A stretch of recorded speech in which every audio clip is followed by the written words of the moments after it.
नमस्कार विद्यार्थी मित्रांनो, आपण आज दशांश चिन्हाचा भागाकार शिकणार आहोत। या ठिकाणी आपण एक उदाहरण घेऊया। 0.5 भागिले 10 0.5 भागिले 10 हे उदाहरण आपल्याला सोडवायचं आहे। आता एक काम करूया, आपण काय करायचं, या ठिकाणी मी 0.5 लिहून घेतो आणि भागिले 10 करतो। सध्यापुरतं मी पॉइंट आहे असा विचार करत नाही आणि मग याचा भागाकार करायला सुरुवात करूया। आता लक्षात घ्या, या ठिकाणी 0 आहे, मग एका वेळेस एकाच अंकाला भाग द्यायचा। मग 10च्या पाड्यात 0 नाही म्हणून भाग गेला 0चा। आता मग वरती लिहायचे 10 0 0 आणि यांची करायची वजाबाकी। 0तून 0 गेले, 0 राहिले। अशा प्रकारे पुढचा अंक खाली घेऊया 5। आता पहा, या ठिकाणी 10च्या पाड्यात 5 आहेत का, तर नाही। मग पुन्हा भाग गेला 0चा। 10 0 0 आणि यांची केली वजाबाकी। 5तून 0 गेले, 5 राहिले। आता वरतून कोणता अंक खाली घेण्यासाठी नाहीये, मग अशा वेळेस काय करायचं, आता आपला ह्या 5ला पूर्ण भाग द्यायचा आहे म्हणून काय करायचं, या 5ला भाग जात नाही, 10च्या पाड्यात 5 नाहीत म्हणून या ठिकाणी मी पॉइंट दिला। आणि एकदा पॉइंट दिला की त्यानंतर मी 1 0 याच्या वेळेस ठेवू शकतो, म्हणजे या ठिकाणी झाले 50 आणि मग 10 5 50 यांची केली वजाबाकी। 0तून 0 गेले 0, 5तून 5 गेले 0। आपलं जे उत्तर आलेलं आहे 0.5 म्हणजेच 0.5। आता लक्षात घ्या, आपण या ठिकाणी 0.5 अशी संख्या होती, परंतु तिचा आपण या ठिकाणी विचार केला नव्हता, म्हणजे पॉइंट एक घर डावीकडे होतं।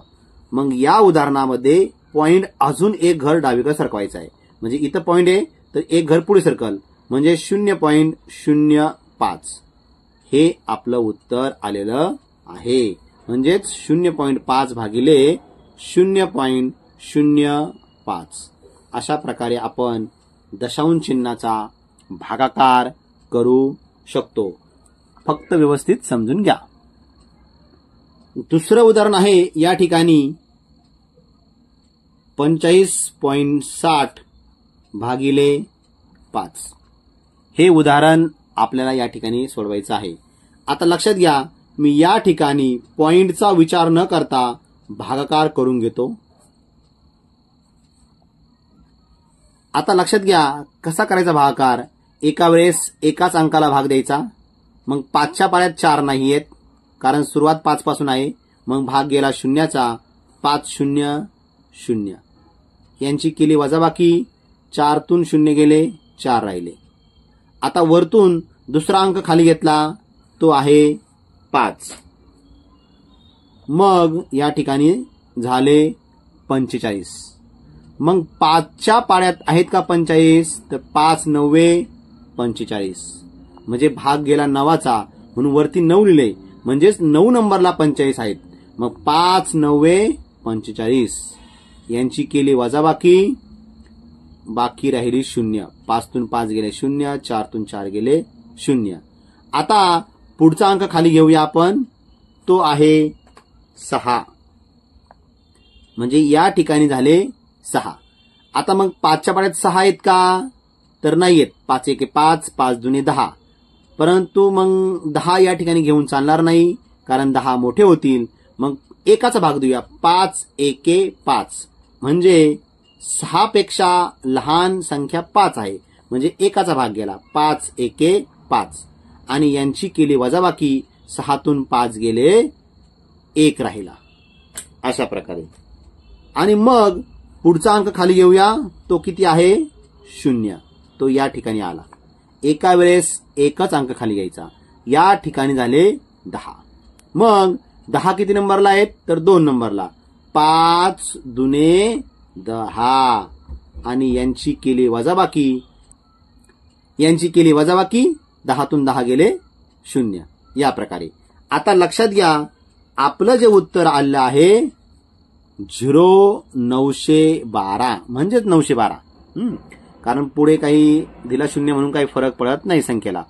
आता याच्या ठिकाणी या संख्येमध्ये 2 घरं दशांशचिन्ह डावीकडे होतं. आपण त्याचा विचार न करता हे उदाहरण सोडवलं होतं. मग आपलं जे उत्तर आलेलं आहे 0912 या उदाहरणामध्ये देखील 2 घरं दशांशचिन्ह डावीकडे सरकवायचं आहे. म्हणजे 1, 2 या ठिकाणी म्हणजेच 9.12 किंवा 0.09.12 अशा प्रकारे 9.12 हे आपलं उत्तर आलेलं आहे. 9.12 अशा प्रकारे आपण दशांशचिन्हाचा भागाकार करू शकतो. फक्त व्यवस्थित समजून घ्यायचं आहे.